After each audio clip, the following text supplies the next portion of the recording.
जय हिंद दोस्तों, स्वागत है आपका आईआईसीटी क्लासेस में। जहां पे आज हम लोग आपके लिए लेके आए हैं काफ़ी बेहतरीन और काफ़ी मज़ेदार वीडियो जो आपके साइंस और टेक से पूछा जाता है आपके लगभग सभी एग्ज़ाम में। और यकीन मानिए आप इस सवाल को ज़रूर छोड़ के आ जाते हैं, ठीक है ना। क्योंकि साइंस और टेक आपके समझने की बात तो होती नहीं, लेकिन है समझने की बात। समझने की बात कैसे है, जब आप पढ़ेंगे उसे अच्छे तरीके से, ठीक। कहीं और मौसम बना रहे हैं, मौसम कहीं और बन रहा है, तो आप पढ़ेंगे क्या। चलिए देखिए, पढ़ने का सीधा सा सिंपल सा तरीका डिस्कशन करके, ठीक है ना, और मिलजुल के पढ़िए। चलिए देखिए, विज्ञान एवं प्रौद्योगिकी का ये पॉइंट है आपका।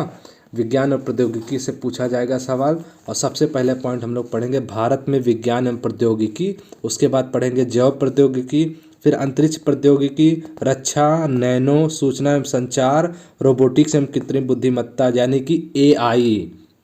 किसके बारे में पढ़ेंगे? एआई, आर्टिफिशियल इंटेलिजेंस के बारे में। क्योंकि इन सबसे सवाल तो बनना ही बनना है। सन 2024 के हर एग्जाम में एआई से सवाल जरूर बनेगा आपका। लेजर प्रौद्योगिकी, ऊर्जा, स्वास्थ्य और विविध से पढ़ेंगे, ठीक। इन 11 टॉपिक को हम लोग लगभग कुछ ही वीडियो में कंप्लीट कर देंगे, जिसके जरिए आपके एग्जाम में लगभग कुछ नहीं तो 4 से 5 सवाल बिल्कुल सही जाएंगे, ठीक। तो चलिए शुरू करते हैं भाई आज की पहली और लेटेस्ट वीडियो भाई। भारत में विज्ञान एवं प्रौद्योगिकी, science and technology of India. Science and technology of India, Bharat में विज्ञान एवं प्रौद्योगिकी के बारे में, ठीक। तो देखिए, पहला सवाल है कि भाभा परमाणु अनुसंधान केंद्र BARC, भाभा परमाणु अनुसंधान केंद्र द्वारा हाल ही में पुनः आरंभ किए गए भारत के सबसे पुराने शोध रिएक्टर का नाम क्या है। जो आरंभ किया गया है अभी जल्दी ही, भारत के सबसे पुराने शोध रिएक्टर का नाम क्या है? कहोगे सर जी अप्सरा नाम है। क्या नाम है? अप्सरा। हाँ, वही वही स्वर्ग वाली अप्सरा, ठीक है ना। लेकिन दिक्कत इसमें यह है कि ये परमाणु अनुसंधान केंद्र ये अपने आप में आइटम बम है, ठीक है ना। चलिए, दिया है व्याख्या के बारे में हम लोग पढ़ेंगे भाई। व्याख्या: अप्सरा भारत के शोध रिएक्टर में सबसे पुराना है। इसे भाभा परमाणु अनुसंधान केंद्र द्वारा यूनाइटेड किंगडम की सहायता से तैयार किया गया था। सहायता किसकी ली गई थी? यूके की, यूनाइटेड किंगडम की, ठीक है ना। और यह रिएक्टर सबसे पुराना है। कौन? अप्सरा। अप्सरा को पहली बार 4 अगस्त 1956 को परिचालित कराया गया था। कब कराया गया था? 1956 को, 4 अगस्त 1956 को, ध्यान रखिएगा।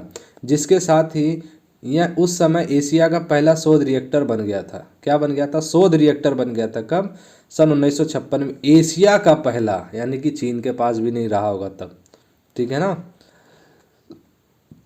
वर्ष 2009 में रिएक्टर को बंद कर सेवा मुक्त कर दिया गया था, ठीक। 2009 में क्या कर दिया गया था? रिएक्टर को बंद कर दिया गया था, उसे सेवा मुक्त कर दिया गया था। हाल ही में बार्क ने, यानी कि भाभा परमाणु अनुसंधान केंद्र ने अप्सरा को अपग्रेड कर इसे पुनः आरंभ किया है। मतलब उसमें जो मॉडिफाई करना था नए टाइप में, उसे मॉडिफाई करके अपग्रेड करके उसे फिर से आरंभ किया। इसलिए विकल्प ए सही, अप्सरा सही होगा, ठीक। चलिए अब आते हैं दूसरे नंबर के सवाल पर, ठीक। दूसरे नंबर का सवाल, यह भारत का पहला और सबसे पुराना परमाणु रिएक्टर है। यह स्वदेश निर्मित अनुसंधान रिएक्टर है। कैसा निर्मित? स्वदेश निर्मित, अपने देश में ही निर्मित हुआ है। जो निम्न संवर्धित यूरेनियम से निर्मित प्लेट के आकार के छितरे हुए ईंधन तत्वों का उपयोग करता है। इस रिएक्टर के लिए परमाणु ईंधन की आपूर्ति यूनाइटेड किंगडम से की जाती थी।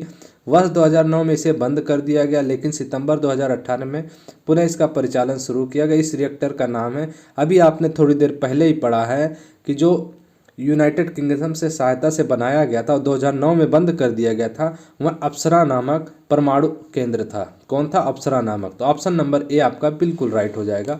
अब देखिए इसका व्याख्या। देखिए भाई, व्याख्या सबसे ज़्यादा इंपॉर्टेंट है, व्याख्या पर ज़्यादा फोकस करिए। अप्सरा एक स्वदेश निर्मित अनुसंधान रिएक्टर है। कैसा निर्मित? स्वदेश निर्मित परमाणु अनुसंधान रिएक्टर है, ठीक।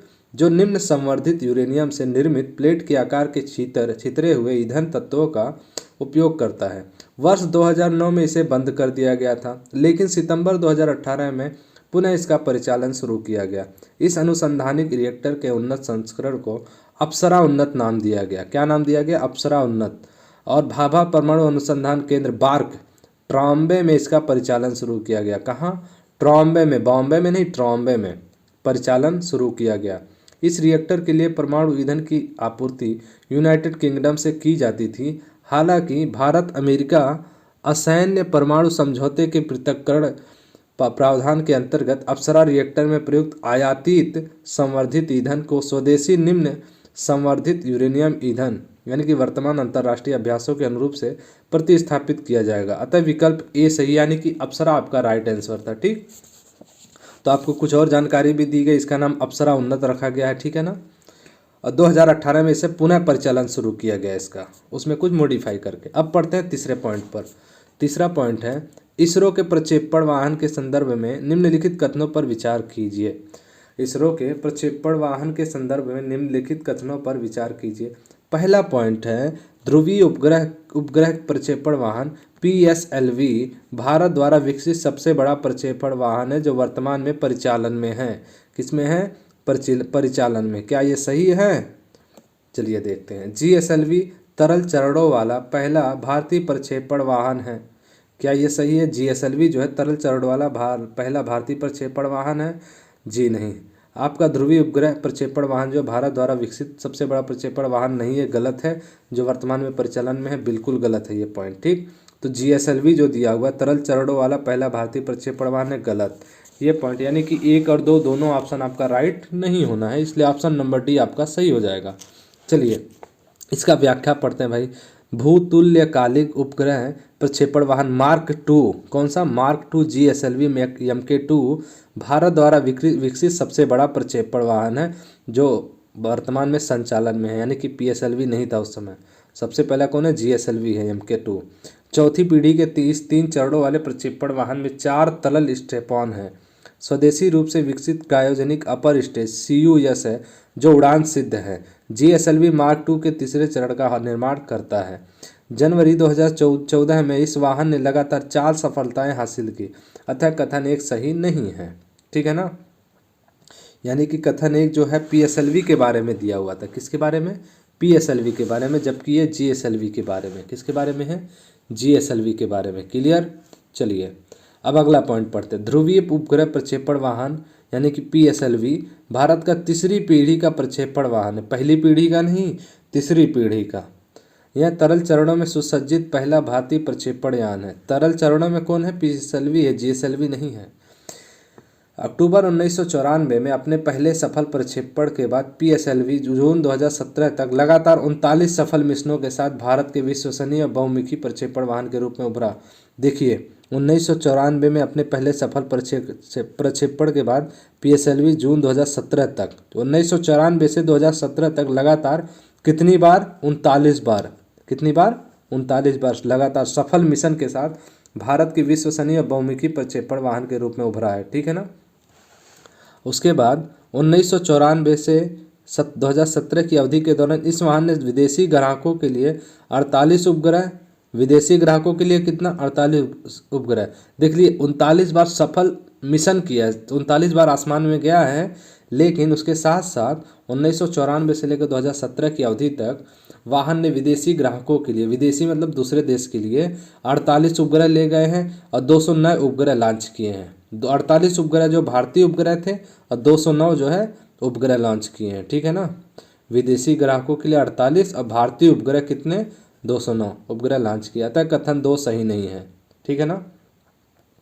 उसके अलावा इस वाहन ने सफलतापूर्वक 2 अंतरिक्ष यान 2008 में चंद्रयान 1 और 2013 में मार्स ऑर्बिटर स्पेसक्राफ्ट को लॉन्च किया, जिन्होंने बाद में क्रमशः चंद्रमा और मंगल की यात्रा की। ठीक है ना। देखिए इसके अलावा इसको ध्यान रखिएगा कि 2 सफलतापूर्वक अंतरिक्ष यान, जैसे 2008 में चंद्रयान फर्स्ट, 2008 में कौन गया था? चंद्रयान फर्स्ट गया था। और 2013 में कौन गया था भाई? सन 2013 में मार्स ऑर्बिटर स्पेसक्राफ्ट यानी कि जिसको मॉम नाम दिया गया था, ठीक है ना, को लॉन्च किया गया था, जिन्होंने बाद में क्रमशः चंद्रमा और मंगल की यात्रा की। क्लियर। चलिए अब आते हैं चौथे नंबर पॉइंट पे। विज्ञान और प्रौद्योगिकी विभाग द्वारा शुरू की गई एक अनूठी योजना वज्र, विजिटिंग एडवांस जॉइंट रिसर्च, उसका फुल फॉर्म देख लीजिए वज्र का। ठीक है ना। विजिटिंग एडवांस जॉइंट रिसर्च, ठीक है ना, VAJR वज्र। ठीक। विजिटिंग एडवांस ज्वाइंट रिसर्च के संबंध में निम्नलिखित में से कौन सा कथन सही है भाई? तो यह योजना विदेशी अनुसंधानकर्ताओं को भारतीय प्रयोगशालाओं और शैक्षिक संस्थाओं में अंशकालिक शोध कार्य करने के लिए प्रोत्साहित करेगी। क्या यह ऑप्शन सही है? बिल्कुल सही है। इस योजना के अंतर्गत चुने गए विदेशी संकाय सदस्य 1 वर्ष में 4 महीने तक भारत में रहकर शोध कार्य कर सकेंगे। बिल्कुल नहीं, 4 महीने के लिए तो बिल्कुल भी नहीं है, ठीक है ना। चलिए, इसका ऑप्शन नंबर ए केवल एक सही है। क्या सही है? केवल एक सही है, यानी कि दूसरा गलत है। अब देखिए, इसका व्याख्या में बताया जाएगा भाई, सारा पॉइंट व्याख्या में ही छुपा है। विज्ञान एवं प्रौद्योगिकी विभाग डीएसटी ने एक अनूठी योजना वज्र की शुरू की। यह योजना शीर्ष विदेशी वैज्ञानिकों को भारत की प्रयोगशालाओं और संस्थानों में अंशकालिक शोध कार्य के जरिए भारत के विकास में योगदान के लिए प्रोत्साहित करेगी। योजना के अंतर्गत चुने गए विदेशी वैज्ञानिक 1 वर्ष में 3 महीने, जबकि यहाँ पे 4 महीने था, इसलिए ऑप्शन गलत है, ठीक है। 1 वर्ष में 3 महीने, न्यूनतम 1 माह और अधिकतम 3 माह तक भारत में रहकर कार्य कर सकेंगे। इस योजना के जरिए भारत अपने संस्थानों की ग्लोबल रैंकिंग बढ़ा सकेगा, साथ ही देश को सर्वश्रेष्ठ अनुसंधान कर्मी मिल जाएंगे, ठीक है ना। चलिए, ये पॉइंट क्लियर हो गया। अब आते हैं अगले पॉइंट पर। अगला पॉइंट है आपका, भारत के प्रथम प्रौद्योगिकी और नवाचार सहायता केंद्र के संदर्भ में निम्नलिखित कथनों पर विचार कीजिए। देखिए, भारत के प्रौद्योगिकी और नवाचार सहायता केंद्र क्या है भाई? Technology and innovation support centre, TICS, टिस्क यानी कि TICS क्या? Technology and innovation support centre, ठीक। इसके बारे में क्या खासियत है भाई?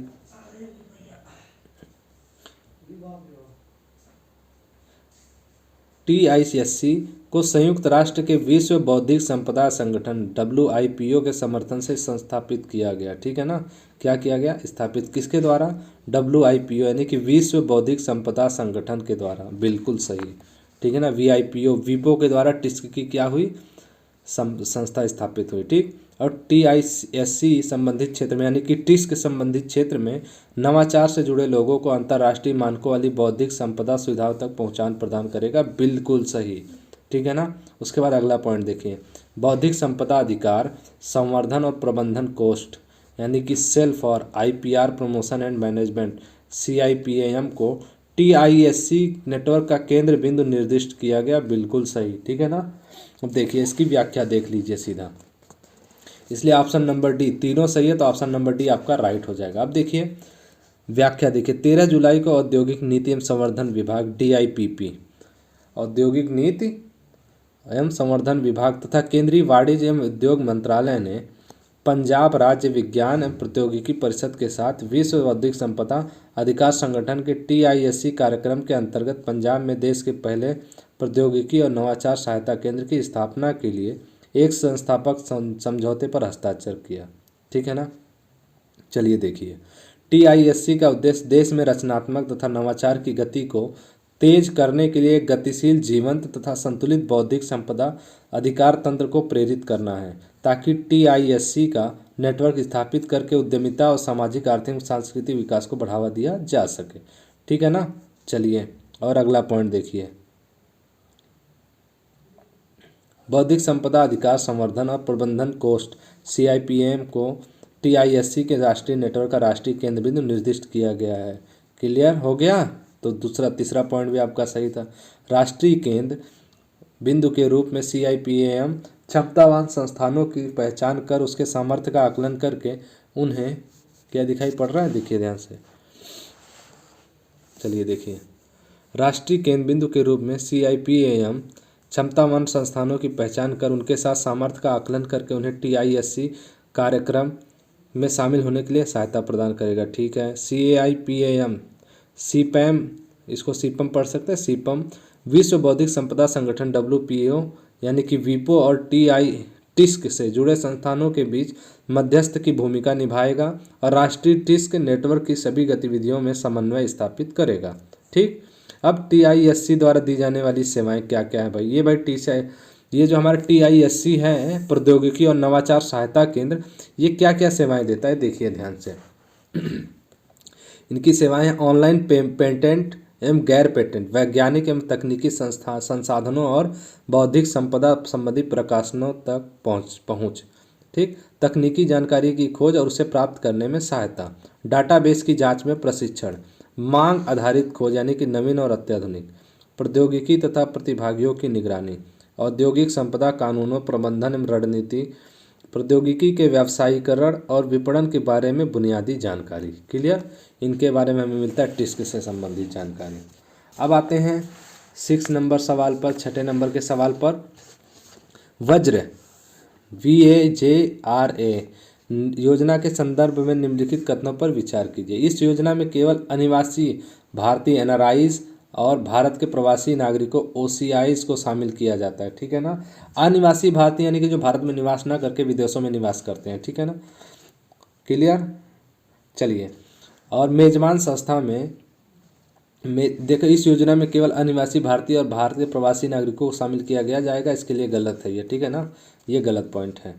तो मेजबान संस्था में वज्र संकायों की सेवा अवधि प्रत्येक वर्ष न्यूनतम 1 महीना अधिकतम 3 महीने के लिए होगी, बिल्कुल सही है। ठीक है ना, अभी इसलिए पिछले सवाल में आपने पढ़ा है, चौथे नंबर के सवाल में, कि न्यूनतम 1 महीना होना चाहिए, अधिकतम 3 महीने के लिए 1 साल में सेवा अवधि। ठीक है ना, तो ऑप्शन नंबर केवल बी आपका सही हो जाएगा। देखिए इसका आप क्या पढ़िए, व्याख्या। व्याख्या क्या है भाई, science and engineer research board SERB, science and engineer research board जो विज्ञान एवं प्रौद्योगिकी विभाग के अंतर्गत एक सांविधिक निकाय है। देखिए सांविधिक निकाय क्या है भाई, विज्ञान एवं प्रौद्योगिकी किसके अंतर्गत, मतलब जो science and engineer research board है जो विज्ञान एवं प्रौद्योगिकी विभाग के अंदर, यानी कि विज्ञान और प्रौद्योगिकी विभाग बड़ा है, उसके अंतर्गत साइंस और इंजीनियर रिसर्च बोर्ड आएगा। ठीक, ने सतत अंतर्राष्ट्रीय सहयोगी अनुसंधान के उद्देश्य से भारतीय अकादमिक और अनुसंधान एवं विकास व्यवस्था को वैश्विक विज्ञान और वैज्ञानिक से जोड़ने के लिए वज्र योजना की शुरुआत की। इस योजना के अंतर्गत विज्ञान और प्रौद्योगिकी के नवीन क्षेत्र में उच्च गुणवत्ता वाले सहयोगी अनुसंधान हेतु विदेशी संकाय सदस्यों, जिनमें अनिवासी भारतीय और भारत के प्रवासी नागरिक भी शामिल हैं, को विजिटिंग फैकल्टी के रूप में आमंत्रित किया जाएगा। अतः कथन एक सही नहीं है।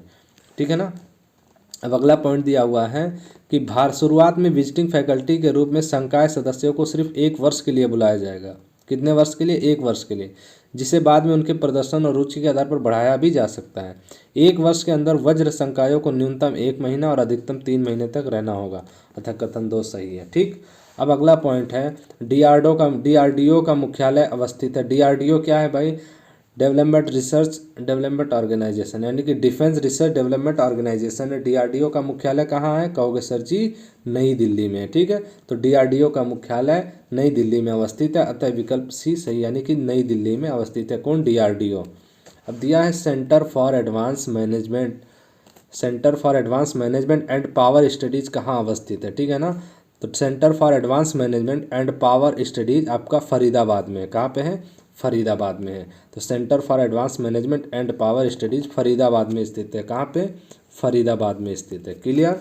तो आज हमने 8 सवाल पढ़े हैं। वो जो 8 सवाल थे आपके, 8 सवाल आपके भारत में विज्ञान प्रौद्योगिकी से संबंधित है। ठीक, इतने से ही आपका सवाल पूछेगा। और अब अगला पॉइंट जो हम लोग पढ़ेंगे, बायोटेक्नोलॉजी, जैव प्रौद्योगिकी, सबसे इंपॉर्टेंट चैप्टर है। ठीक है ना, तो सबसे इंपॉर्टेंट चैप्टर है जैव प्रौद्योगिकी। ठीक है ना, तो इसको जुड़ना ना भूलें।